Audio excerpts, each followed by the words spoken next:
नमस्कार दोस्तों, this side RJ Meena. आप मुझे देख रहे हैं जीनियस विद्यार्थी यूट्यूब चैनल पर। पिछले लेक्चर में हमने टाइप ऑफ एडजेक्टिव्स को समझने की कोशिश की थी। सारे टाइप में डिस्कस आपसे कर चुका हूं, लेकिन इस वीडियो में मैं आपसे बात करने वाला हूं पर्टिकुलर एडजेक्टिव्स जिनको हम डिटर्मिनर्स भी बोलते हैं, उनकी मैं पर्टिकुलर चर्चा करने वाला हूं। तो जैसा कि आपको दिख रहा है, आज हम बात करेंगे ईच और एवरी के बारे में। ईच और एवरी अपने आप में एक कन्फ्यूजन वाला टॉपिक हमें महसूस होता है, ठीक है। एक्चुअली होता क्या है कि अगर इसको हम इंडिविजुअल पढ़ें, ईच को अलग पढ़ें, एवरी को अलग पढ़ें, तब हमें कोई दिक्कत नहीं आती है। दिक्कत आती है हमें तब जब इसको हम दोनों को साथ में पढ़ लेते हैं, ठीक है। अब सबसे पहले मैं लेकर के चलता हूँ किस चीज़ को, एवरी को। सबसे पहले आज हम पढ़ने वाले हैं एवरी को। एवरी के कुछ स्ट्रक्चर्स बनते हैं, वो मैं आपके सामने डिस्कस कर देता हूँ। एवरी का मतलब होता है प्रत्येक, एवरी का मतलब होता है प्रत्येक, ठीक है। अब एवरी के साथ में जो एक स्ट्रक्चर बनता है वो क्या बनता है, एवरी के साथ स्ट्रक्चर क्या बनता है, एवरी के साथ नाउन कौन सा लगेगा, एवरी के साथ वर्ब कौन सी लगनी चाहिए, वो चीज़ों पर हम आज बात करने वाले हैं। एवरी, इसके साथ जो नाउन लगता है वो सिंगुलर नाउन लगता है, और इसके साथ जो वर्ब आती है वो भी सिंगुलर हेल्पिंग वर्ब का यूज़ हम करते हैं, ठीक है दोस्तों। ये इसका स्ट्रक्चर होता है। सेंटेंस आपके सामने लिखा मैंने, every topic is useful for us. Every topic is useful for अस। यहाँ पर मुझे देखने को मिला एवरी के बाद singular noun, singular helping verb, singular verb, ठीक है। ये चीज़ें हमें देखने को मिली। एक और एग्जांपल मैंने आपके सामने लिखा,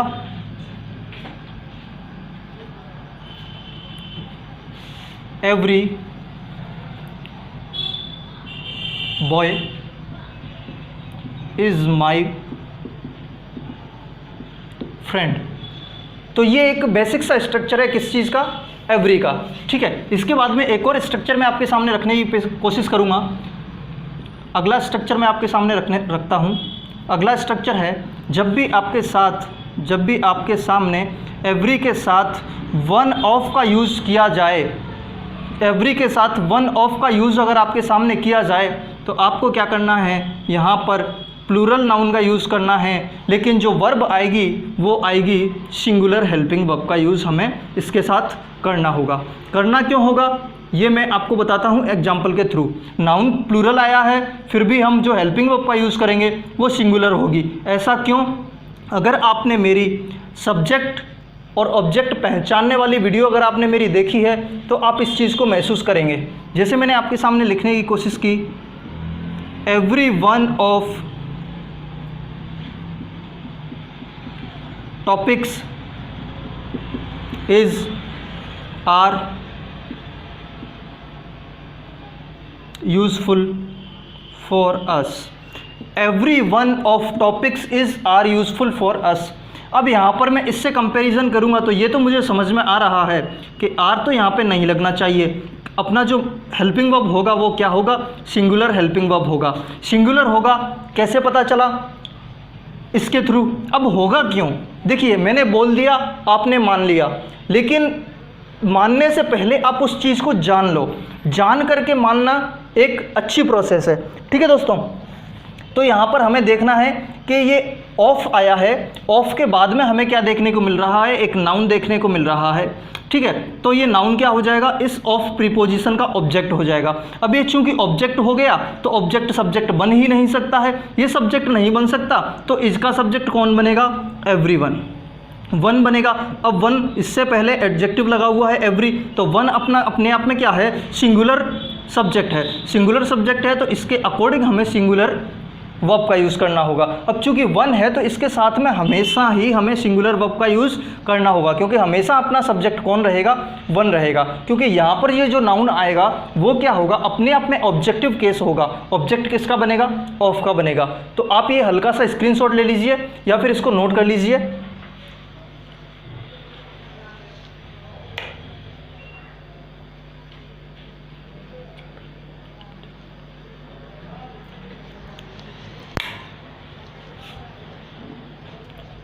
आई होप आपने स्क्रीनशॉट ले लिया होगा। अब मैं लेकर के चलता हूं आपको एक अलग स्ट्रक्चर की तरफ।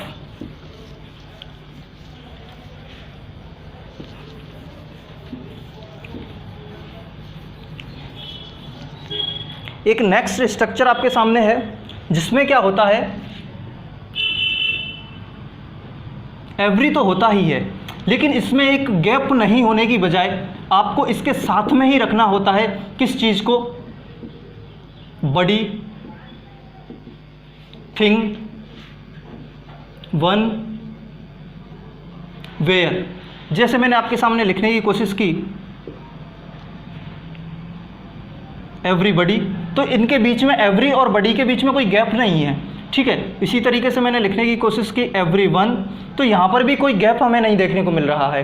तो अब हमें जानना ये है कि इस तरीके का जब भी हमारे सामने स्ट्रक्चर आएगा तो हम उसके साथ कौन सा जो है वर्ब रखने की कोशिश करेंगे। तो दोस्तों इनके साथ भी हमेशा हमें क्या रखना है, सिंगुलर हेल्पिंग वर्ब का यूज़ करना होगा। एग्जाम्पल आपके सामने मैं रखने की कोशिश करता हूँ। इनके साथ हमें क्या करना है, हमेशा जो है सिंगुलर हेल्पिंग वर्ब का यूज़ हमें करना होगा। एग्जाम्पल आपके सामने है, everyone knows that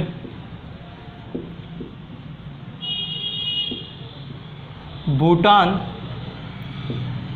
is peaceful. Bhutan is peaceful बोलना चाह रहा है कि everyone knows that Bhutan is peaceful. तो यहाँ पर हमारा ये जो एवरीवन आया कहाँ से आया, यहाँ से निकल करके आया। अब ये बोलता है कि सिंगुलर हेल्पिंग वर्ब इसके साथ चाहिए, तो हमने सिंगुलर लगा रखा है, ठीक है। अब ये तो हमारा हुआ एवरीवन का पोर्शन। अब हमें सेंटेंस को पूरा पोस्टमार्टम करते हुए चलना है।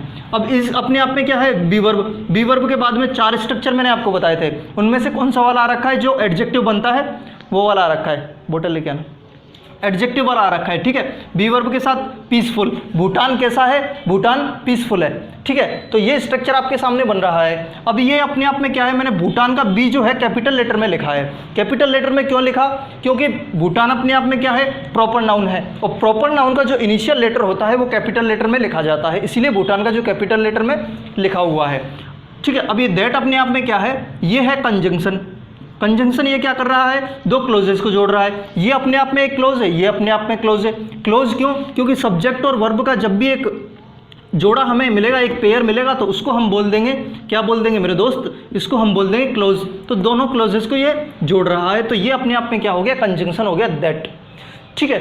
अब ये तो हुआ आपके सामने, क्या हुआ, ये एवरीबडी जो हमारे सामने जिसके बीच में गैप नहीं होता है, वो सारी चीज़ हुई, ठीक है। अब यही सारे जो कॉन्सेप्ट है वही किसका है, ईच का है। सेम कॉन्सेप्ट ईच का है, लेकिन ईच में कुछ चीज़ें अलग है, वो अलग होती हैं। वो क्या होती हैं, देखिए ईच का जो यूज़ हम करते हैं वो करते हैं टू और मोर देन 2 के लिए, या तो 2 के लिए या फिर 2 से ज़्यादा के लिए। लेकिन जो एवरी का यूज़ करते हैं, एवरी का यूज़ हम करते हैं वो 2 के लिए नहीं करते, वो हम ओनली करते हैं मोर देन 2 के लिए, मोर देन 2, ठीक है। ये आपको सेंटेंस से सही समझ में आएगा। जैसे एग्जांपल मैंने आपके सामने लिखा,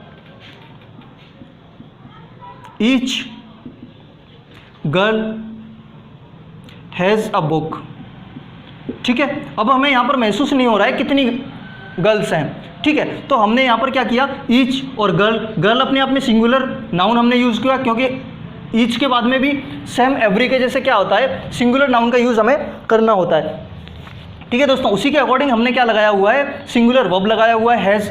अब मैंने एक और सेंटेंस आपके सामने लिखा एवरी का यूज़ करते हुए, every girl has a book. ये दोनों ही सेंटेंस अपने आप में सही है, ठीक है। लेकिन मैंने एक दूसरा सेंटेंस लिखता हूं जो आपको इन दोनों चीज़ों की विशेषता, इन दोनों की चीज़ों के बीच में डिफरेंस को शो करेगा, ठीक है। वो सेंटेंस मैंने आपके सामने लिखा, इन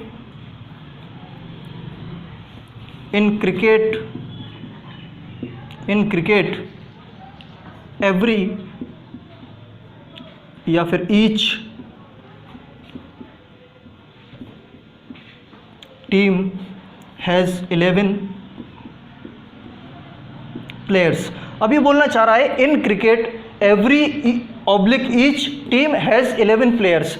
अब देखिए समझने की कोशिश कीजिए, हमें ईच लगाना है या फिर एवरी लगाना है, एवरी लगाना है या फिर ईच लगाना है, ये हम कैसे डिसाइड करेंगे कि ये दो लोगों के बारे में, दो चीज़ों के बारे में बात हो रही है या फिर दो से ज़्यादा के बारे में बात हो रही है। आपको समझना होगा कि क्रिकेट में जब मैच होता है तो वो दो ही टीमों के बीच में होता है, दो से ज़्यादा टीमों के बीच में नहीं होता है मैच। तो इसलिए हम बोलेंगे कि एवरी जो हो जाएगा वो अपना गलत हो जाएगा, ईच अपना राइट आंसर होगा। ईच टीम हैज़ 11 प्लेयर्स, क्योंकि यहाँ पे दो ही टीमों के बारे में बात हो रही है, ठीक है। तो ईच टीम हैज़ 11 प्लेयर्स। तो ये हल्का सा डिफरेंस है, आप इसका स्क्रीनशॉट लीजिए। आई थिंक आपने इसका स्क्रीनशॉट ले लिया होगा। अब मैं कुछ एग्जांपल्स और आपके सामने लिखता हूं जिससे आपको थोड़ा सा और क्लियर होगा, चीज़ें और क्लियर होने की चांसेस बनेंगे। जैसे मैंने आपके सामने एग्जांपल लिखा, each every boy was reading different book, ठीक है। अब आपको बताना है कि यहाँ पर ईच का यूज़ होगा या फिर एवरी का यूज़ होगा, ठीक है। एक और सेंटेंस मैं आपके सामने लिखता हूँ, कमेंट करके आप मेरे को बताइए कि इसमें यूज़ किसका होना चाहिए। एक और मैं सेंटेंस आपके सामने लिखता हूँ, every each citizen is given equal rights. ये सेंटेंस आपके सामने है। ईच का यूज़ जो हम करते हैं वो इंडिविजुअलिटी के लिए यूज़ करते हैं, और जो एवरी का यूज़ करते हैं वो एक कलेक्शन के लिए यूज़ करते हैं। कैसे कि यहाँ पर जो बॉय थे वो क्या कर रहे थे, डिफरेंट बुक को पढ़ रहे थे। हर बुक के पास एक अपनी डिफरेंट बुक थी, तो ये कलेक्टिव की तरह यूज़ नहीं हो रहा है, एक कलेक्शन की तरह यूज़ नहीं हो रहा है। तो इसलिए यहाँ पर अपना जो एवरी है वो गलत हो जाएगा और ईच सही हो जाएगा, क्योंकि डिफरेंट बुक को पढ़ रहे थे। ये हमें एक हिंट अपन को दे रहा है ये, ठीक है, कि each boy was reading different book. अब लेकिन यहाँ पर हमें एक कलेक्शन की तरह यूज़ हो रहा है, बोल रहा है कि गिवन इक्वल राइट्स। कैसे राइट, कैसे राइट, इक्वल राइट्स। तो इक्वल अपने आप में एडजेक्टिव हो गया। अब ये बोल रहा है कि इक्वल राइट्स सबको दिए गए हैं, तो यहाँ पर प्रत्येक की कोई विशेषता नहीं है, इसलिए यहाँ पर ईच गलत होकर के हमारा राइट कंस्ट्रक्शन क्या हो जाएगा, every citizen is given equal rights, ठीक है। ये सारी चीज़ें हैं। एक और अलग से मोस्ट इंपॉर्टेंट कॉन्सेप्ट है ईच एंड एवरी का, ठीक है। अगर एग्जामिनर ने क्वेश्चन पूछने की कोशिश की तो इस कॉन्सेप्ट से वो क्वेश्चन पूछने की चांसेस ज़्यादा रखेगा। जैसे कि एग्जाम्पल मैंने आपके सामने लिखा, each is honest in the class, ठीक है। एक और एग्जाम्पल मैंने आपके सामने लिखा, every is honest in the class. अब आपको बताना है कि सेंटेंस सही कौन सा है, कौन सा सेंटेंस सही है, कौन सा गलत है, ठीक है। अब तो मैं आपको बता देता हूँ, सेंटेंस ये तो बिल्कुल सही है और ये सेंटेंस गलत है। गलत क्यों है, क्योंकि एवरी का यूज़ कभी भी इंडिविजुअल यूज़ नहीं होगा इसका। ये जो एडजेक्टिव है इसका यूज़ इंडिविजुअल कभी भी नहीं होगा, इसको अपने साथ हमेशा नाउन चाहिए, इसको हमेशा नाउन चाहिए। और उसके बाद जो हेल्पिंग वर्ब आएगी वो सिंगुलर हेल्पिंग वर्ब आएगी। एवरी कभी भी इंडिविजुअल यूज़ नहीं होता है, और यहाँ पर एवरी के साथ नाउन नहीं आया है, तो ये सेंटेंस अपना गलत हो जाएगा। लेकिन ईच के पास ये एक प्रॉपर्टी है कि ये इंडिविजुअल यूज हो सकता है। अगर इसके साथ आप नाउन नहीं दोगे तो उसको कोई दिक्कत नहीं है, वो यूज़ हो जाएगा। इट मीन्स अगर मैं कहना चाहूँ तो ईच क्या होता है, इंडिविजुअल यूज़ हो सकता है, और इसके साथ हम सिंगुलर हेल्पिंग वर्ब का यूज़ कर देंगे। अब चूंकि ये सब्जेक्ट बन रहा है तो नाउन या फिर प्रोनाउन होगा। अब नाउन तो ये नहीं है, तो ये अपने आप में क्या हो गया, ये प्रोनाउन हो गया। अतः मैं ये तो कह सकता हूँ कि जो ईच होता है वो अपने आप में प्रोनाउन भी होता है मेरे दोस्त। जो ईच होता है वो प्रोनाउन भी होता है, लेकिन एवरी प्रोनाउन नहीं होता। अगर ये प्रोनाउन होता तो यहाँ पर सब्जेक्ट का काम कर जाता, लेकिन ये प्रोनाउन नहीं है, इसीलिए ये सब्जेक्ट का काम नहीं कर पा रहा है। अगर ये ओनली एडजेक्टिव का ही काम कर पाएगा, इसको नाउन चाहिए ही चाहिए। इस चीज़ को आपने ध्यान रखना है, ठीक है दोस्तों। तो आज की वीडियो में हमने समझने की कोशिश की, ईच एंड एवरी का काफ़ी हद तक इस कॉन्सेप्ट पर हम पहुँचे, ठीक है। और वीडियो को लाइक आपने अभी तक नहीं किया, वीडियो को लाइक कर दीजिए, चैनल को सब्सक्राइब कर दीजिए और इस वीडियो को ज़्यादा से ज़्यादा अपने स्टडी ग्रुप्स में अपने दोस्तों के साथ शेयर कीजिए ताकि वो भी इन चीज़ों को समझ पाएँ। मैं मिलता हूँ आपसे अगली वीडियो में। Thank you so much.